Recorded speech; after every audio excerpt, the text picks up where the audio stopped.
What's going on, everybody, and welcome to the Game Time Podcast. We got a fresh new slate of episodes for you guys today as Game 2 of the NBA Finals looms. We will talk about that a little bit here today, but we've got another head coach in the building. This one, a personal favorite of mine. My IU East Red Wolves, we got the head coach of the men's basketball team, Coach Mark Hester, in the building today. And, of course, we've got my two co-hosts, Daryl and Ramon. Coach, excited to have you on. Welcome to the Game Time Pod. I'm excited to be here, man. Can't wait to talk some hoops and have some fun with it. Great to have you, Ramon. Great to have you back on the pod.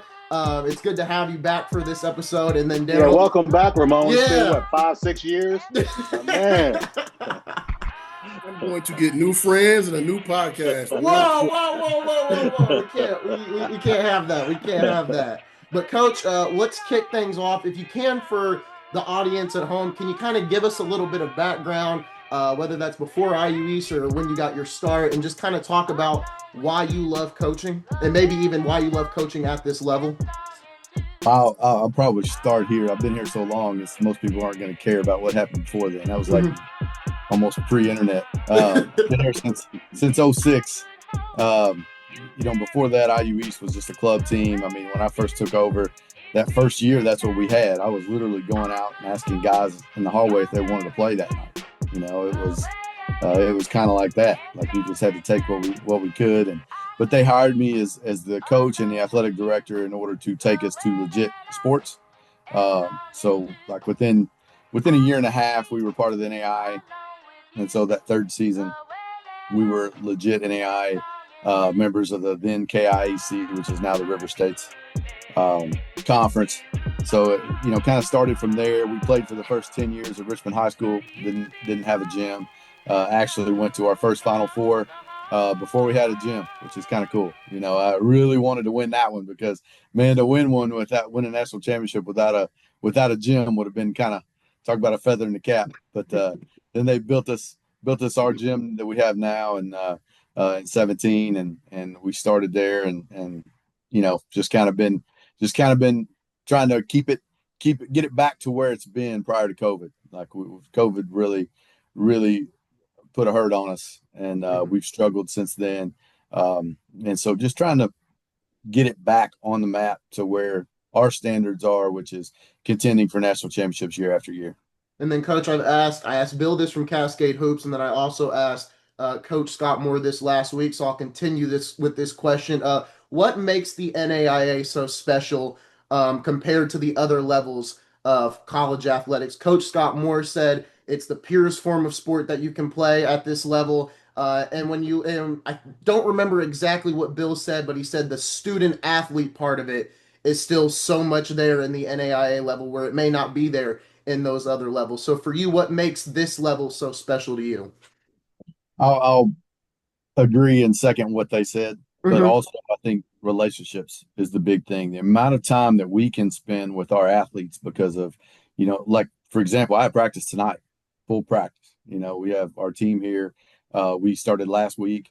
We'll do 3 weeks in June and 3 weeks in July where we're all here together. That's time that we can influence these young men to, and kind of imprint some of our values and culture on them, if you will.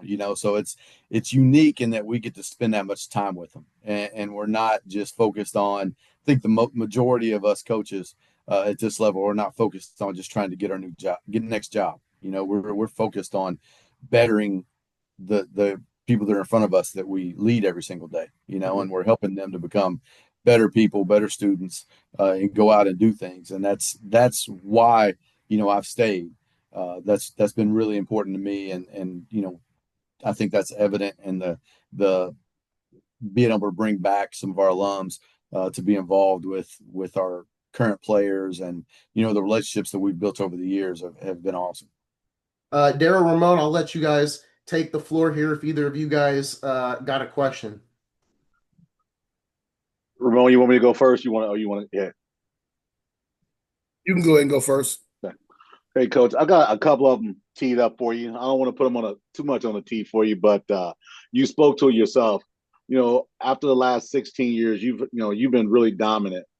Prior to COVID, that last about 4 to 6 years prior to COVID, your program was was the Alabama of NAIA basketball. Don't say anything, Ramon. But in COVID, when COVID hit, things changed, right? Lives change, perspectives change. Changed me from a leadership perspective and what I do as a parent and as an employer. So, talk a little bit about the change of what happened in COVID, how that impacted you and your program, and what you're doing currently to take that step back to 20. I think it was 2014 to 2019 where you were just dominant. First, I'm an Alabama football fan, and I won't say we were the Alabama because Alabama was actually winning the championship. We got getting there. We couldn't get over that hump. But I think, I may have been the problem. I'm one of those people that anytime things aren't working, first thing I do is look in the mirror. What can I change? What can I do differently to affect people? I think my slowness or unwillingness to accept kind of where kids have been since then and how it affected them, maybe. I was an adult when in 2020, shoot, I was what, 46, 47 years old. It was different for me. It impacted me differently. I was grateful for the lockdown and actually for the first time in 20 some years having a summer where I wasn't so busy. I was grateful for the time to be able to spend with my kids that weren't in all these other activities and running everywhere. We were just at home, hanging out, working out. I mean, we did a daily hike. We went on a daily hike, in the woods and stuff. And even today, the boys are like, Dad, I remember those times. It was pretty cool. Wish we could start doing that again. But we're all so busy, And so I think that the kids were affected in a lot of ways. I think they missed some of the development. I think because of the not being in groups, they were probably forced to go more towards individual training, which has definitely hindered the progress of basketball IQ and playing with other people, because we all know that basketball is not a one-on-one game. That's part of it, but it is, you got to learn to play with those four other people out there on both offense and defense, and you have to learn to communicate. I think during that time there was a lot of kind of people went introverted. They went into themselves. They were worried about those types of things, which that's understandable, rightfully so. But it's been a change in the recruiting portion of finding people that have kind of gotten over that and gotten still are team oriented type people that are okay with sacrificing what they may be able to do for the good of the group. And, that's been a challenge. And then I think with all the other forces, with the transfer stuff in high school, AAU, college, all these other things, that playing for something bigger than ourselves that's changed a lot. It's not as important. Used to, guys here wanted to play for they wanted to play for the university. They wanted to play for the Red Wolves. It was like that was what they played for each other. We're constantly talking and teaching about playing for each other now, because that's not something they've been used to doing at the other levels they've been at. It's like, how can I get better so I can move up? And we still deal with that some. And so it's there's a lot of challenges to that. And so, I think that's a lot of factors. And again, I go back to me. How could I handle that better?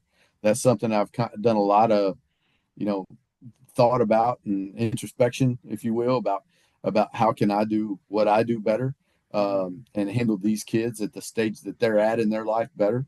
And that's just been a big challenge. And so we've had a lot of changes this year. I've changed my practice schedule or my practice structure for the first time in 20 some years, and kind of the philosophy behind some of that.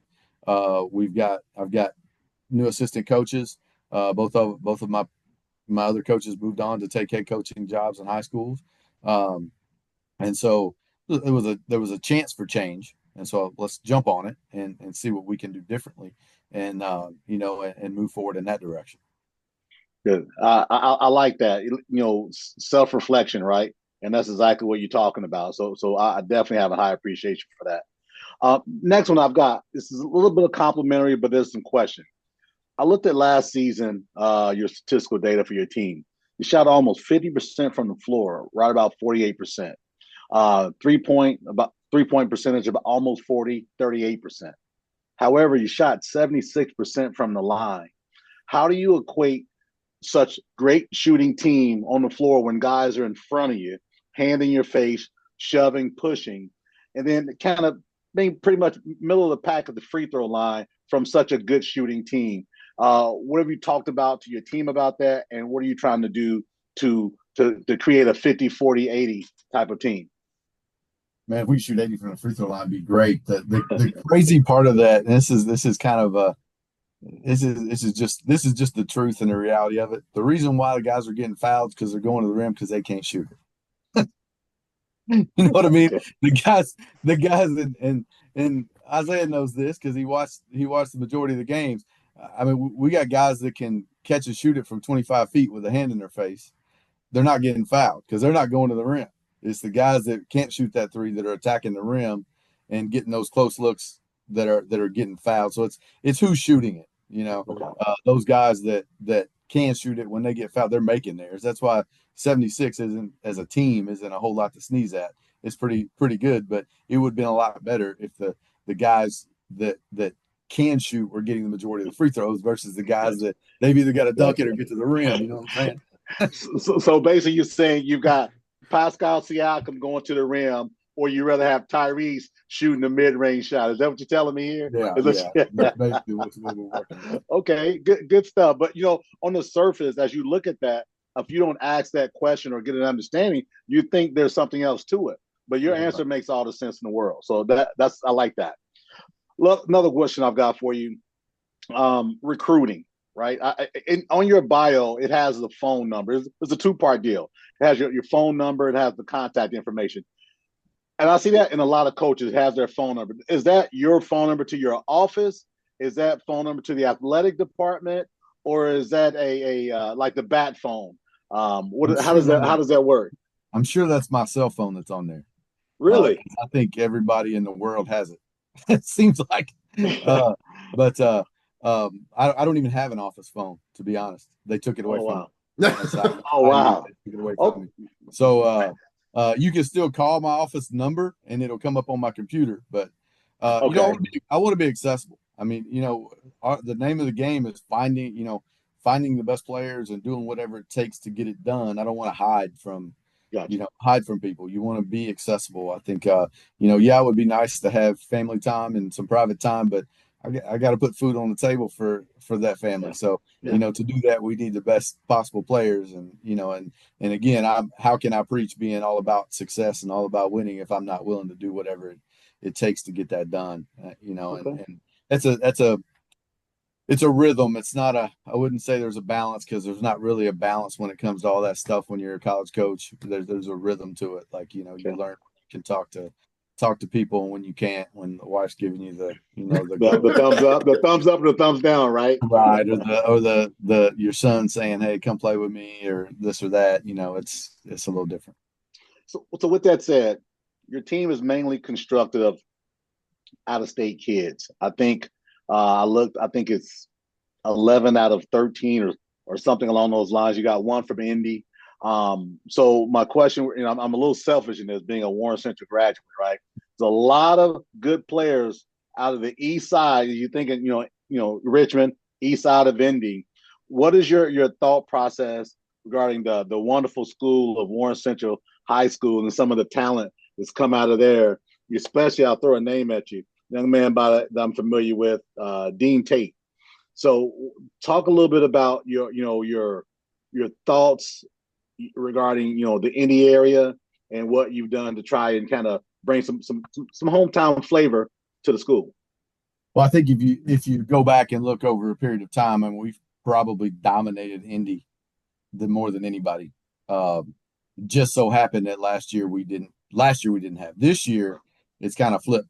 Mhm. It's almost all Indiana guys. Okay. It's and Indy has been we have two LNs, two LNs, and everybody else I guess is outside the Indy area. But we've had so many in the past. Like my new assistant coach Bishop Smith played here. All-time winningest player, all-time leading scorer. Yeah. And his brother played here. We've recruited so many Warren kids. Like when I was there yesterday, my son was actually playing at the events, his first high school experience. Got to play with the Nice. JV. I'm like, been there so many times. It's like, you walk in, you know where everything's Yeah. at. The people. Coach Byers is hollering at me. We get. Uh, it's cyclical, and a Right. part of that too. I will say this, and this is. I mean, don't take this as a sort of frustration, but it kind of is at times. And this is why the transfer situation is what it is. There's to play at our level, you have to be mid-major quality to be Right. a good player at our level. And so many of these kids are being told that they're Division One, and they're not. And not because they're not going to get there. It's that they're not ready as 18-year-old kids. And kind of what I alluded to earlier, the IQ is not there. Maybe the weight of the body is not there because that's a big part of it. That's a huge part of it. And they've just got one or two things, but they hold out. They don't want to talk to us. Well, in my situation, I'm not a crossroads school where I've got, 5 assistant coaches and all this. I've got me and one other guy, and we're not wasting our time if a kid is blowing us off for Right. wanting to wait. And like I said before too, we are also, and I think that's part of what has hurt us since COVID is the NAI has merged and now it's all one division. So it's not Division One, Division Two anymore. It's all Division One. And so scholarship levels increased and this, that, and the other. We thought we're going to go with transfer guys, and that's been risky. It's literally like rolling the dice or playing a lottery. You're going to get some good, you're going to get some bad. This year, because we have 8 returners, we felt like that we're going to go all high school this year. So we were able to go back into high school and Nice. get probably a higher level of high school talent for the most part than what we've ever had because they were available. And so that part's exciting. But then when you get them out there against, the 22 and 23-year-old transfers that we have coming back, you see what you see the difference like immediately. Like it's a lot. There's a huge difference. And so we want to get into Indy as much as we possibly can. That's where our bread and butter is. That's where we want to be. It's just cyclical. You're going to have years where we do that. And that was part of the reason why I love bringing Bishop back. There's not many people that are more well known than Bishop Smith in the basketball world in Indianapolis. Both from what he did as a player and then just what he's done as coach. Yep. With AAU in high school and whatnot, he's got a lot of connections, knows a lot of guys to get us back dominant in that area. And especially as things are shifting from, the MIC back pre-COVID, the MIC was, I always thought the MIC was the best public Yes. school league in the country. Like, Mm-hmm. in anything. Just take your pick what sport. It was great. That's kind of shifting towards the HSE Fishers, Noblesville, Carmel. That people are moving up there now with the transfers. Why wouldn't they go there? The facilities at those places are better than most D1s. Yeah, Carmel just got a remodel and some, I think, with the swimming pool and some other stuff. Yeah, it's crazy. I mean, they've had construction going on there for forever, Yeah. and it's like, what could you possibly improve on? You guys Right. got everything in the world already. What do so it's like, that's part of it too, is that changes the kind of demographics. Mm-hmm. We have kind of been built on blue collar, no collar guys. We don't have the fancy facilities. We don't have anything that the majority of or all of the crossroads schools have, that type of stuff. What we have is the relationship, the ability to make you better as a player and a person, and we have an IU degree at the end of the day. And so that you're not going to graduate owing a ton of money for. Most of Yeah. the time, in most cases you're getting paid to get that degree. So it's there's a lot of positives, but that does affect the type of kid that we're able to go after. Okay. R- Okay. Ramon, That's I fair want to enough. Good. I Good. want to I'm give good. Ramon the chance to get some questions off here.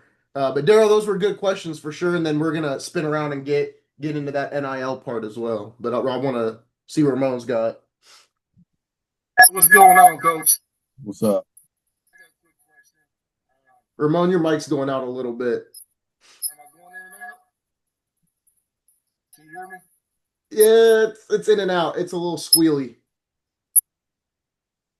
See if I can adjust some things. How about All now? right, I think Ramon's gonna figure that out. I guess I'll throw in a question here while Ramon gets that figured out. So, Coach, I'll go ahead and ask you. I do want to dip into last season real quick while we wait on Ramon there. Can you talk about because when we talked my first year there, you kind of said you wanted to figure things out, kind of reset. It kind of felt like last year that was the best reset point they could have gone. Obviously, I think me and you both feel the team definitely could have gotten much farther. When I look at it from a perspective, I think the injuries just kind of did not help. They came at the worst time at the end of the year, but it definitely felt like you just talked about it after COVID. It's been rough. It felt like you finally found that reset that you wanted when we first met while I was thinking about coming there. How do you feel about last season, and do you feel like that was a good reset point for you and the team and the culture as a whole, especially now with Bishop coming in, you get younger, the coaching staff, and even a younger team around you. How do you feel about last year, and how is it setting you up for this coming season? Obviously, last year I feel like was pretty disappointing just because Hmm. of our standards, Yeah. of what we were and wanted to get back there, and I felt like we were capable of more. However, injuries, it's part of the game. You can't Yeah. over, you can't Hmm. plan for them. You can't. You just got to do next man up and keep going. And I mean, we won games. I mean, we beat Rio without, Jake and Tom. You Yeah. know, who would have ever thought that was going to happen? We played well with guys out. Hmm. Uh, but when we went from Division 2 to all one division, there is a filling out process Yeah. of how to structure your teams. It's just like you see it in the NBA right now. Hmm. With they're going away from the super teams and more to the the Indiana Oklahoma City model. Of having really good depth, really good players all the way around. Hmm. Uh, we were great in Division 2 because that's what we did, Yeah. right? As it's migrated now, we can still get that same amount of depth, but that's not going to help us if players 1 through 8 don't have the requisite talent and size and ability to get, to combat those other guys Hmm. that we're playing against. So it's been a learning process of how to do that, how to take our salary cap, if you will, which is our scholarship dollars that we had to divvy out and where to allocate those in the right places. Then you got to hit on those guys. That's the other Yeah. thing. You can't give that money and then not hit on those guys or they not be healthy or whatever. I feel like that um, that we did turn a corner last year. We were very calculated and cautious in the guys that we brought in regarding their character and their personalities and things like that, which that's typically what we do. But we're so anxious in the last couple years before that to just get the talent Hmm. that maybe there were some red flags we kind of overlooked all weekend thinking we can fix it. They're going to Yeah. want to be part of this, and we couldn't fix it, and so we had to move on. That's why we have 8 guys coming back next year. We went after the character. We went after the guys that were actually um, uh, capable of being part of something much bigger than them and wanted to learn and credit them for coming into a situation and saying, hey, we want to get this better. And there were times throughout the year where we were great. Yeah. We were top 20 caliber team, and then there were times again, and it was like every time we would get there, somebody would get hurt, and Yes. it would be an important piece. And not Hmm. that we can't win with that, but you might win the first game, but then games 2 and 3, now you're trying to make these adjustments. Guys are trying to figure it out. The other team is able to figure it out. Makes it a little more difficult. Then you drop 1 or 2 that maybe you Hmm. shouldn't have, that you would like to have gotten back that you can't get away with. But overall, it was a major positive Hmm. uh, as far as getting our culture back because ultimately that's what's going to win. Hmm. It is your shared belief in what it is that you're doing, and I think we have that. And if these guys do the job that we want them to do from a leadership standpoint, peer to peer, Yep. it's going to it's going to help facilitate a faster growth in these young guys. And then hopefully they can set the foundation, because we're going to lose a lot in 25. Mm-hmm. And, I don't want to go back and say, okay, we've got to go back all transfers. I want to be able to do majority freshmen and hopefully get a couple of key transfers in some certain spots Yeah. that can help right away. So but that foundation, I think, has started rebuilding in a culture standpoint, and that's what we've got to continue growing in and continue focusing on. Ramon, let me go ahead and ask your question, and then we'll get into NIL. Can you hear me? Am I good? Yeah, you're good. You're good. All right, I got a quick question, Coach. I've coached like for 18 years now over multiple sports and multiple genders on the high school side, but from the college perspective, when kids are trying to get looked at, we want college coaches to see them, or they want to be seen.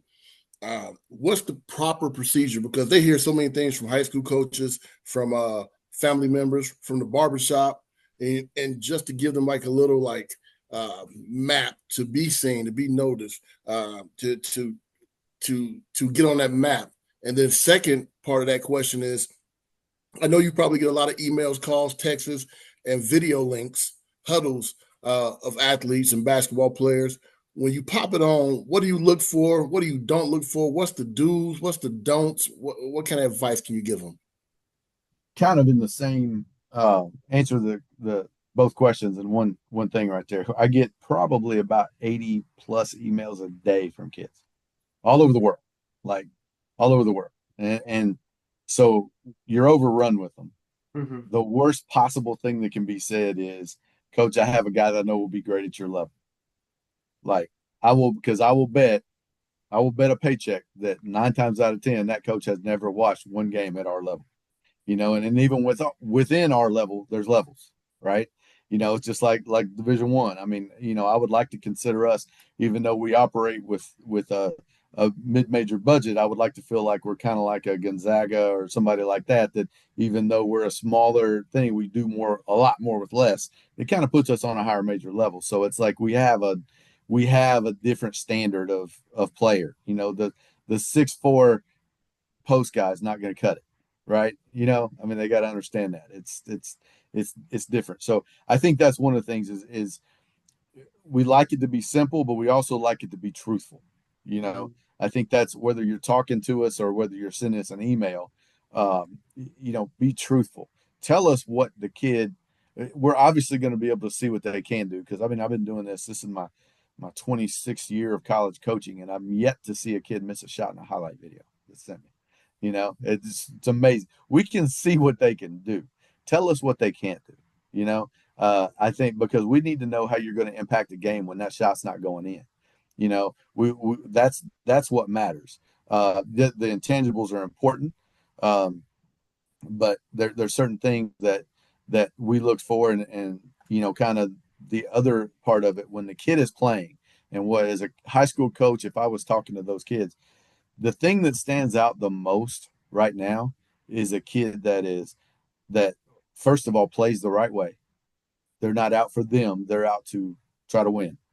And it's obvious that they're trying to win, not by them doing everything or playing hero ball, but by making the right plays. We don't care if you drive, if you're a guard and you drive and you get in the paint and you make that kick and that guy that you throw it to is not good enough to make that shot, but it's an open look and they take it, miss it. That reflects positively on the kid that made the pass, right? Not the kid that missed the shot. We don't care, because at our level, the guys are going to make that shot.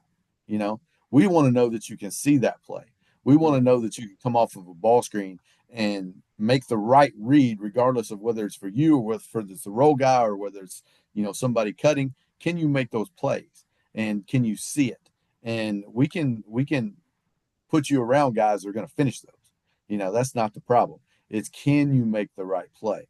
Big guys, if you're a post guy and you're catching it, and when you go up, you're going away from the basket versus going to it. That's a big difference. We see those things on film. We don't care if you make that shot or not. If you're going away from it, that's what you're going to do. And in college, you're not going to get rewarded for that. You've got to go through that player to the rim. Can you, are you not turning it over? Can you guard? Can you rebound? Obviously there's I watch them on a break. I watched the kid yesterday, for example, and one of the things I was pleased to see was he got it on the break, and we see so many guys that they want to like dipsy do it and come around or come away from somebody. I didn't really like that he went off one leg as much, but when he went off one leg, he came right back into the body of that guy and took it to the rim and set it just right in the rim. And I'm like, okay, that's what I'm looking for. Because if he was a guy that I knew we weren't going to do, he was going to shy away from that and try to flip it up. And because he had the bigger body and was the more athletic guy, don't go away from it. You know what I mean?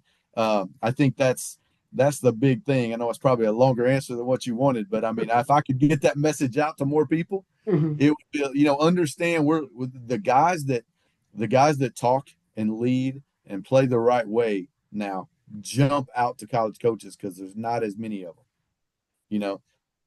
Definitely not a long answer, Coach. I kind of like you. I wear two hats. I'm the head football coach and one of the athletic directors with Coach Scott Hicks. But I'll bring all of our athletes inside of my office, whether it's basketball, football, girls or boys sports. I'm like, hey, let's talk about recruiting and what they're actually looking for versus what you're hearing that college coaches are looking for.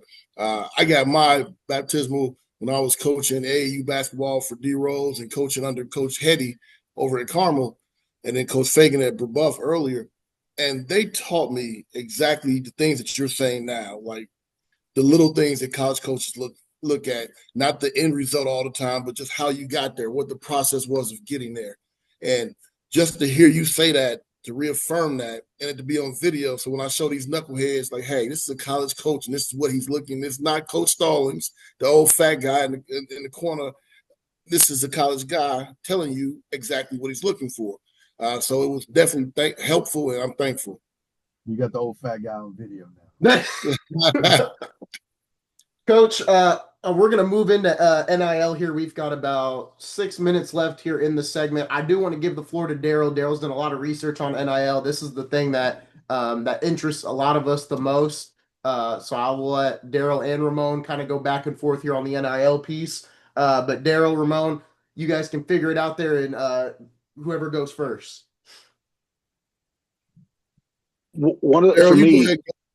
For me, we saw this weekend. I've got my notes here.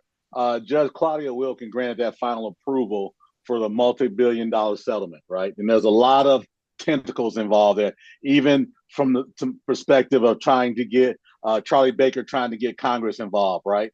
How does that affect? Because I don't want to go to the boring details, but how does that affect you, Coach, going into this summer and then going into your next recruiting opportunity because of what's going on with NIL? How does that impact you at your school?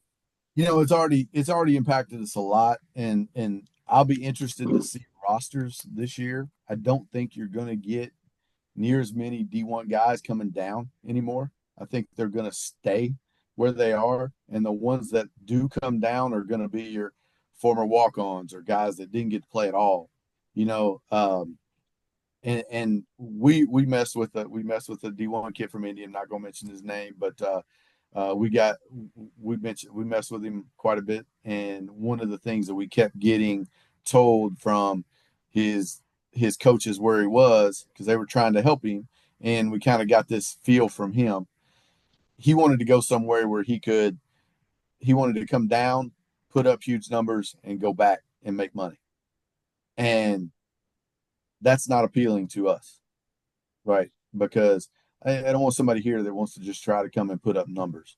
I mean, when that stuff happens for guys at our level, it's because they have had a long time of sustained success as players, and they're polished, and they also have, they have that awareness that they can help you win, not just come and put up numbers.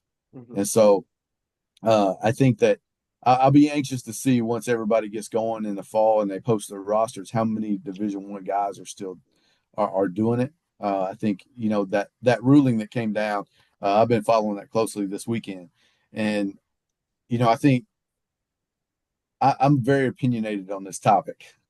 And probably not in a good way, because as a former college athlete that didn't have a scholarship, got a scholarship, lost a scholarship. I can attest that no one values the education piece anymore. You know, and these kids, like, I was back in the early 90s before the facilities race started on. I mean, we lived in a dorm, um, at a upper mid major level, and we lived in a dorm with everybody else. And so there wasn't all this fancy stuff, and we had to go to class, and we had to do good in our grades. That was a big piece of it. Nowadays, these guys are living and traveling in 5-star accommodations, plus getting their schools paid for, plus getting the housing allotments and all this other stuff. They are not hurting in any way, shape, or form to do what they love to do, to get a free education. And if you ask any of the other regular students, you just pull somebody out of, accounting, accounting 101 and ask them, what are you paying to go to school? They'll probably say, well, I'm in debt to go to school, Yeah. And they're going to have that debt when they graduate. I think we missed that piece of it. That part bothers me. I'm not saying that I think it's stupid not to let them go. And if they can legitimately gain an endorsement deal or work a camp or sign an autograph or sign things for money or whatever, I don't have a problem with that whatsoever. Like Yeah. you should be able to do that. Paying them on an employee level, it's not going to hurt our sport. It's not going to hurt men's basketball. It's not going to hurt women's basketball as much. It's not going to hurt football. It's going to hurt all the other sports. Yeah. They're the ones that are going to hurt. And I feel for those other sports because was an athletic director for 10 years myself. You also understand the other sports, and what they bring to the table and the lives that they affect. And so that's a big, it's a big ruling. And I don't, it's another situation of people who aren't directly involved in the situation making decisions. And when that happens, they don't realize the collateral damage that it does to other areas. And so basketball is going to be fine. Now you're not going to get the Cinderellas as much anymore. You're not going to get all that stuff. You're not going to get the football is going to be more haves and have-nots, and basketball is going to be the same way. These other sports are. You tell me how UCLA golf is going to fly across the country to play at Rutgers and Maryland and those places without some of that budget money. Coach, I don't want to cut you off. We got under a minute. If we can, you want to continue on and just do another recording if that's cool. We can finish off there. That's totally cool, man. All right, cool. I didn't want the stream to cut off. So when we come back, we'll have part 2 with Coach Hester here in just a little bit.